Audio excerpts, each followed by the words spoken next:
Hi, everyone, and welcome back to our third installment of Summer of Sarah. I'm Irene, and today we are reading one of my favorite, and I think the first book I ever read by Sarah Dessen. It's either that one or Just Listen, and I think it is this lullaby. I can't remember.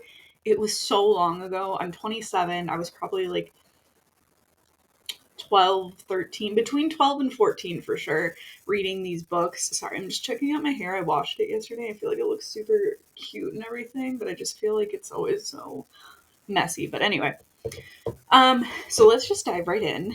I love this book, of course. I don't think I think I have more favorites than others. I will say while I like this book, I don't think it's necessarily like my favorite of all favorites, but I still like it.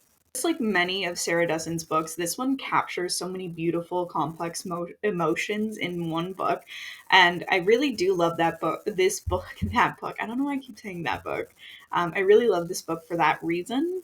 And then our main character, so let's just jump into the synopsis. Our main character is Remy. She is a complete badass, headstrong girl who had, or I should say woman, because she is 18 in this book, woman who has a one-way ticket to Stanford. She's smart, sassy, calls out people on their BS, and she also causes shots in her relationship. Her mom is kind of the entire opposite of her, a hopeless romantic, on her fourth marriage, which Remy is planning, by the way. She has planned pretty much like all the weddings that she's been alive for.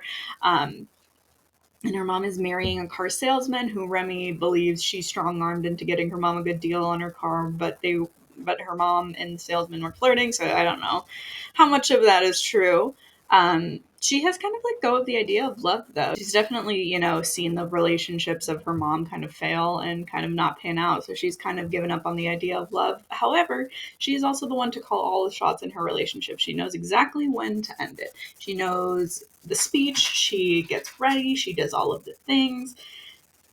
Anyway, so she is just somebody who I deeply admire because I really wish I could be so cold and unattached when I need to be. But she does feel things. Like that's the thing. Everybody always calls her cold in this book, and I'm just like, no, she just knows when to be logical. Not everybody can do that, but I personally love that she can. So anyway, she ends up meeting this guy named Dexter, who is tall, lanky, not Remy's type. He's a musician, just somebody who she would never date. She has a hard rule about musicians for a good reason, and she blames her dad on that, and I don't blame her.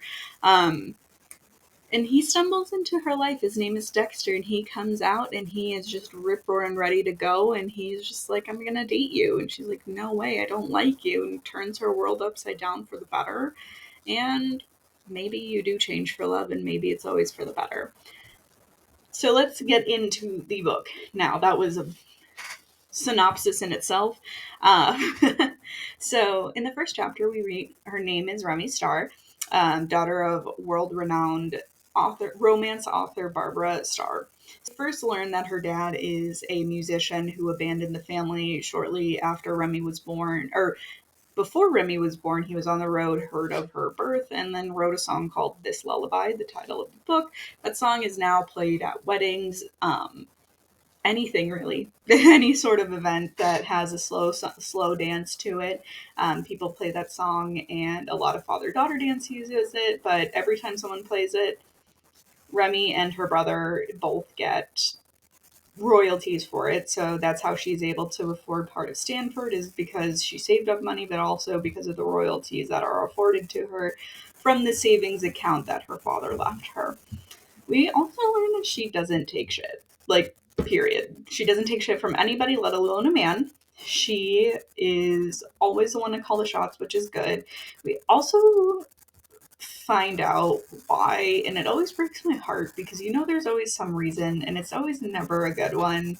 Um, and the reason being the fact that she went to a party and she was liking this guy, she was flirting with him, and then she was assaulted by him. And she said, after that, I'm never letting myself get out of control again. It sucks. Again, unfortunately, just like in Just Listen, that is a very common theme amongst a lot of young women's lives.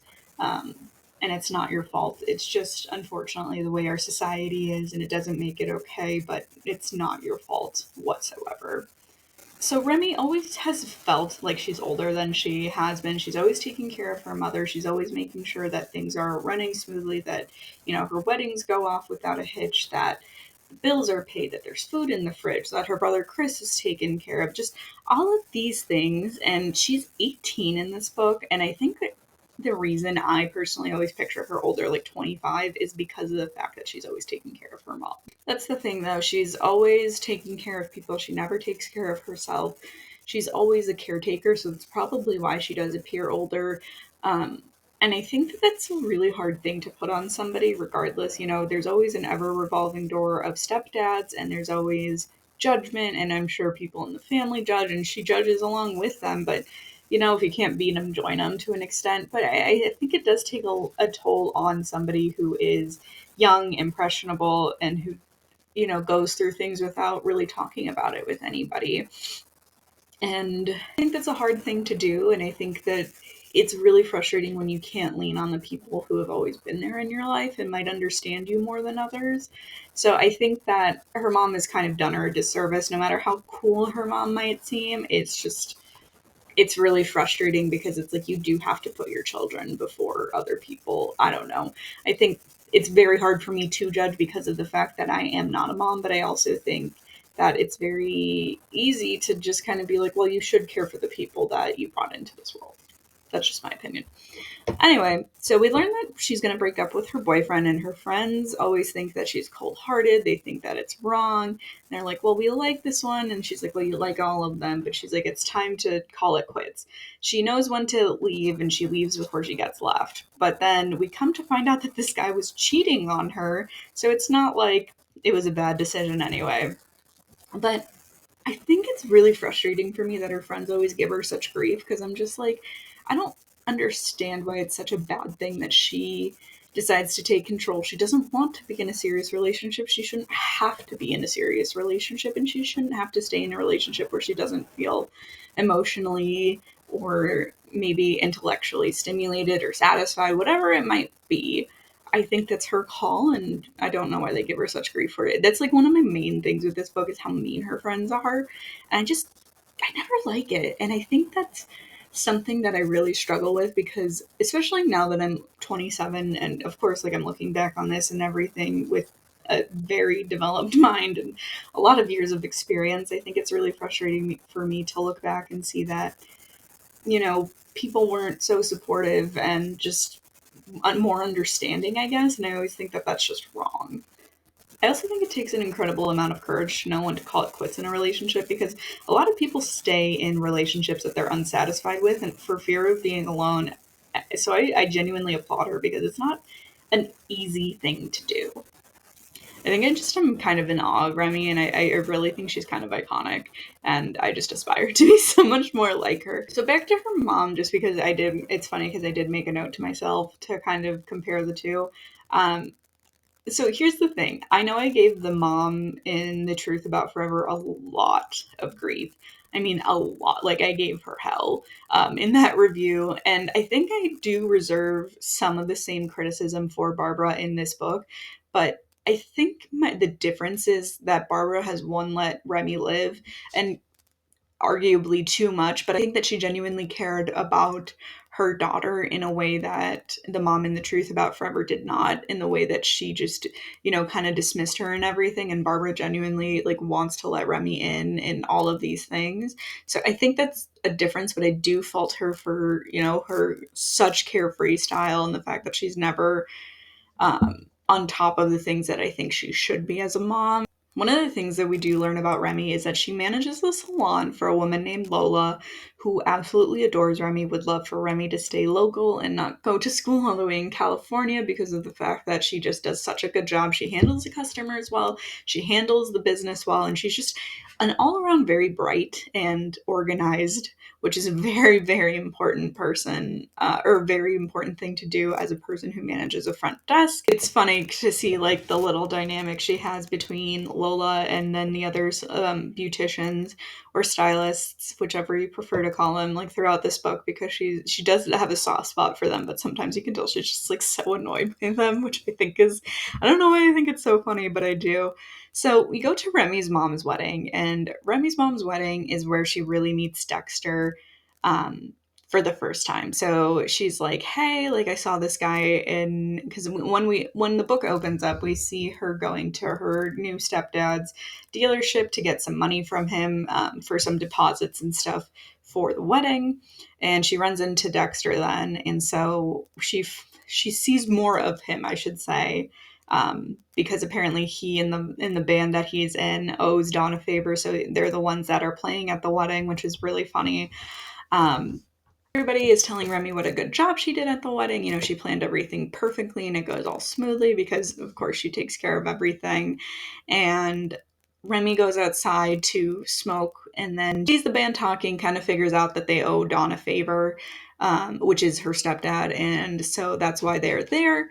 And then she goes inside to use the bathroom and then, you know, hang out a little bit more. And then eventually she goes to finish up. Remy goes to wrap up everything that she needs to, and her brother is supposed to take her home with his girlfriend. And then she goes out to find her brother and finds out that he ditched her. And Dexter comes up and is like, "Hey, yeah, they left because his girlfriend had an early morning and they couldn't wait around forever," which I think is so incredibly rude. I'm sorry if I told my brothers or my sister that I was going to take her home and then I just ditched them. My mom would kill me. And I don't mean that lightly. I genuinely think she would just lose her mind, let alone if I left my siblings with a stranger who was supposed to take them home. And Dexter's version of taking them home was to split a cab fare. Absolutely not. Regardless, this person would know your address or whatever. And my parents would be so pissed at me. Like, they would just absolutely be like, "What is your problem? You cannot do that to your sibling. What were you even thinking?" So the fact that like her brother even did this, and I get like it's her mom's wedding, so her mom doesn't know or whatever it might be, but I don't know, man. I would not speak to my brother for a while if he did that, or my sister if she did that to me, or I wouldn't expect them to be happy with me if I did that either. Like, they would have to be a really good reason for anybody doing that. And I know it's like a meet cute, and I know I love a lot of romance tropes, don't get me wrong. I think I just don't like this because of the clear and present danger it presents, especially leaving a young woman alone. And this is, you know, I mean, they had cell phones here, but it was more so not the same way. This is like late 90s, early 2000s. So it's not nearly the same way as it is today where people can track you and all of these other things. Like, this is much more scary. Not that it's not scary now, but I'm just saying there's a lot more layers to finding somebody now than there was then. So Remy tells Dexter no, get lost, gets her own cab, heads home, and he actually respects her when she says no, which is a shocking thing because most men are just not great like that. Anyway, so Remy's salon is next to the place that Dexter ends up working at, which is a photo development shop. So, quite literally, they take film and develop the photos. If you don't know how it works, I personally took a few photography courses. I love the darkroom and I love developing photos. I think it's one of the coolest things in the world. It makes me so stupid happy, and honestly, just like do it, like watch a TikTok. Oh, sorry, I just hit the mic. Watch a TikTok or something about it. It's so cool. Remy and Dexter work next to each other, and Dexter gets left behind by his bandmates, naturally, because he's running late. And so she ends up giving him a ride home because he asks oh so politely. And she's like, "Fine, come on, like let's go, whatever." And then she notices that he has food, right? Like, he has food in his hand, and she's like, "Okay, but you cannot eat in my car." Fair enough. I think that's a fair rule. She's a very neat person. Regardless, I think that's just like, if someone asks you not to do something in their car, like, "Hey, please don't roll down the window past a certain point for whatever reason." Like, let's say it's hard to get back up or whatever. I think you should listen to them. And they're doing you a favor, so you should probably just listen to them. And so he ends up trying to eat in her car, and I'm just like, dude, she just asked you not to, and you're just gonna blatantly disrespect that and eat? 101 Reasons Why Men Don't Deserve Nice Things is because of the fact that they can never respect boundaries. And it just like really frustrates me because people are like, oh, well, like her friends in the book are like, oh, she's so anal about everything. She doesn't want people eating. She doesn't want to do this. She doesn't want. I'm like, yeah, but like at least she's not gross. And I think it's really, if you're someone's doing you a favor, you should respect their boundaries. Just saying. So this is the biggest like criticism I probably have of this book is the fact that as much as I love this book and I do end up loving the relationship between Remy and Dexter, I'm not like a big fan of Dexter like by himself. Like that is that's like one of my things is I just do not like Dexter whatsoever. I think that he is kind of rude. I think he's a little bit arrogant. I think that he does push boundaries with people's like it's hard because he doesn't push romantic boundaries. Like he's not like forcing Remy into doing things or anything like that. But I think he definitely pushes boundaries in the sense of he just, like eating in her car, like keeping things messy, like doing all of these things that he shouldn't be doing. I think it's just like incredibly rude in my opinion. Um, and I think that it's really, really annoying, truthfully. And I think that he's probably one of my least favorite main like male love interests in Dessen's books, and I don't know. There's one particular I can't remember his name, but it's the one in Dreamland. He's clearly 100 times worse, and if you've read that book, you know why. But I'm not a big fan of Dexter in this one. But anyway, Remy does warm up to him a bit, and he is always there for her when she needs him. So I do think there are some positives to Dexter. I'm just not like his biggest fan. I want to back up a bit to Remy and her brother. So these two, and I think there's something to be said about siblings, which I find incredibly valuable because siblings are the people who kind of go through everything with you and probably can relate to a lot of your life, just like familial wise and a lot of experiences, within the home in general. The most too, especially they were raised by the same people most of the time, and in the same environment, and it's just definitely something that people can focus on and really just be like, hey, like I get you. So Remy and her brother Chris have always been close, especially since they've always had a revolving door of stepfathers. They've always gotten along and just found comfort in each other when they couldn't in their mother. So her brother then starts dating this woman named Jennifer Ann, and he does change. He changes a lot, and it's clearly because he carries a lot of affection for her. And I think that Remy definitely sees this as a sense of betrayal from Chris because of the fact that, he changes. He doesn't want to they do a bet every time her mom gets married to see how long the marriage will last. Jennifer thinks it's horrible. But Remy's like, that's just what we do. And I think she thinks of it as a sense of betrayal because of the fact that she doesn't know how to accept love and know how to love properly. And so when Chris does this, it kind of just, she feels like she's lost somebody that she very much relies on and is, in cahoots with. I don't know how else to really describe it. So Remy is describing this betting process to Jennifer Ann while her and Chris have dinner at Jennifer's apartment. And Jennifer says that it's a really horrible thing to do. And even though it might be true, it is not a nice thing to do. And Chris gets mad at her and tells her to leave. So she does. She ends up going to a friend's house and getting drunk. And then her friend drops her off at a bar because she says she's only going to have one more drink and then go home. And then Remy is outside, gets herself in a sticky situation with a man who's not leaving her alone, and then Dexter, of all people, comes in to save her. And then he then takes her to his house so she can kind of sleep off her hangover. Then she goes home, and then she calls a friend, and her friend takes her home. And her friend is like, I can't believe you're doing this again, because I guess before we meet Remy in this book, she, was somebody who hooked up with a lot of men and then I guess would sneak out of their house, which is really not that deep, but of course it's the deepest thing in the world in this book.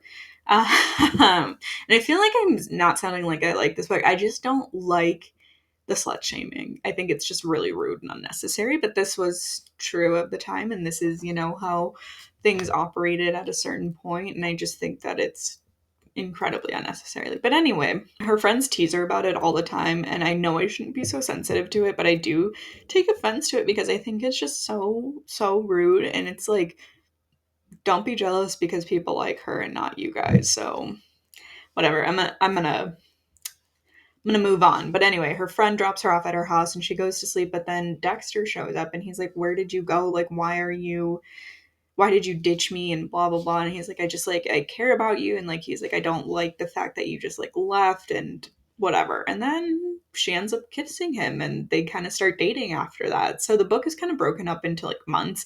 So like June, July, and then August. And then she's always over at his house with his bandmates. She makes sure his room is pretty clean. She makes sure the house is decently clean. And she won't say how much she likes him, but I think that that's really cute because I think she likes him a lot and she's worried that she's going to mess it up or that it's just going to go downhill. And so she'd rather not admit it. Another thing that really frustrates me in this book is a friend of hers named Chloe is also very much like her, is very decisive and very much opinionated and is willing to be called quote unquote cold and all of these things. And she sees these changes in Remy and she kind of starts questioning who her friend is as a person and is like, well, are you even like this or are you like this? And it's like people grow and change naturally. Like you shouldn't fault them for doing that. And I think it's really, really I guess immature would be the best word for it. I think it's very immature to assume that somebody's going to stay the same forever and not grow out of it. And I think she's just upset because Remy's like happy with Dexter and she's not sad and miserable anymore. And she is going to change. And it's not that she stops hanging out with him or anything. She's just happier. And I think that people can't accept when other people are happy if they aren't happier than them. And I think it's just like a really messed up thing that a lot of people in this world do, but I can't relate. So we get to the part where Remy really opens up to Dexter about her dad, and she tells him all of these things and tells him how he abandoned the family and then he died and she never really knew him and all of these things. And so she lets him in essentially, right? She is letting him in and she is letting him be a part of her life. And then she even invites him to her mom's 4th of July barbecue where it's her brother, his girlfriend, their stepdad, and like two other, and like the secretary of her stepdad, and then the interior decorator of the house that they had been working on. And he is different, and everybody knows it, but it seems like everybody really, really likes Dexter, except Dawn. So Dawn knows Dexter because of the fact that his mom, Dexter's mom, and Dawn are like cousins or something like that. I can't 100% remember off the top of my head. But he says that Dexter blew off a full scholarship for music and that he's stupid. And he's just like really ripping into Dexter. And everybody's just like, that's not cool, bro. Like he's clearly a good musician. Leave the poor kid alone. But then it all kind of falls apart with Remy and Dexter when one night the band is making a bid for a record deal and this lady is coming to watch them play. And then one of Dexter's bandmates tells Remy that the last time they had a shot at a record deal, it was screwed up because Dexter decided that he was going to sleep with her. And then I don't know why Remy gets so upset and she leaves because I think he was insinuating that he might do the same thing here. So they stop talking. She ends up dating somebody else, actually. And Dexter tries to remain friends with her, and he's like, "This is ridiculous. I know it's Ted's fault. What did he say to you?" But he wants to remain friends, which is always an interesting choice because when people want to remain friends, my opinion is that somebody's always holding out feelings. But that's just my personal cynical opinion, I guess. Just a subplot throughout this story is the fact that the stepdad, Don, is always just kind of a jerk. Like, one time Remy isn't answering her phone, and her mom and Don are locked out of the house. And so he starts yelling at her when she finally comes home. He's like, "We've been trying to call you." She's like, "I didn't have it on me. Like I hadn't forgotten it." And then he's just like tearing into her, and it's like, dude, she's a grown ass adult. You need to calm down. And then we actually end up finding out that Don cheated on her mom with his secretary, who he's been having like an affair with on and off for like the last few years. Like even the secretary left her husband, and it's been a whole thing, and they end up getting divorced. And Remy's mom is like, "I hope like my bitter situations haven't made you so cynical? And she's like, well, they kind of have. And then everybody's just like, dude, you really like Dexter. You're sad without him. Like, she had broken up with the other guy. Like, the other guy was just like a 6 week, like, end of summer fling. So she ends up going to Dexter and they end up making up. And then I think one of the cutest things in this book is probably the last chapter, which is quote unquote like an epilogue. And it's about Remy at Stanford. And she gets a postcard from Dexter because he's on tour because the band got signed to that record label. And, it's like it has like all the tour dates and whatever, and he's like, and I'll see you so soon, my love. And I don't know, it's just so cute, like the way it ends. And I know I feel like I ragged on this book a lot. I feel like I was much harsher than any other books, but I adore this book. And I think one of the biggest reasons I adore this book is because love can be so easy with the right person. It's not to say that people don't fight, it's not to say that people won't have their differences or things like that, but love isn't supposed to be so hard all the time. And it's not to say that people don't go through trials and tribulations. I just don't think I think I think the biggest reflection upon a relationship and upon, you know, whether or not you should be in it is how you go through those things together. And it's not to say that people don't get frustrated, people don't fight, all of these things, but I feel like I have a very good partner in my life who, is willing to talk to me, is willing to, make sure that I feel reassured about things, and we work things out together and we get through them together because that's what I want. And that's what he wants out of our relationship too. So I think that just loving the right person. I mean, it doesn't always happen, but when it's right, everything kind of just falls into place. So I really do think there is somebody out there for everybody, and I think everybody will always find the person they're supposed to be with, in my opinion. But anyway, thank you guys so much for watching. I think I'm going to actually come out with another review either Friday or Saturday. And it's the new Emily Henry book, Great Big Beautiful Life. I'm super excited to do that one. So be on the lookout for that. But I just want to say thank you guys so much for watching, and I'll catch you guys in my next review. Make sure to like, subscribe, comment. Comment if you have any books you want me to review. But thanks so much, and I hope you have a good one. Bye.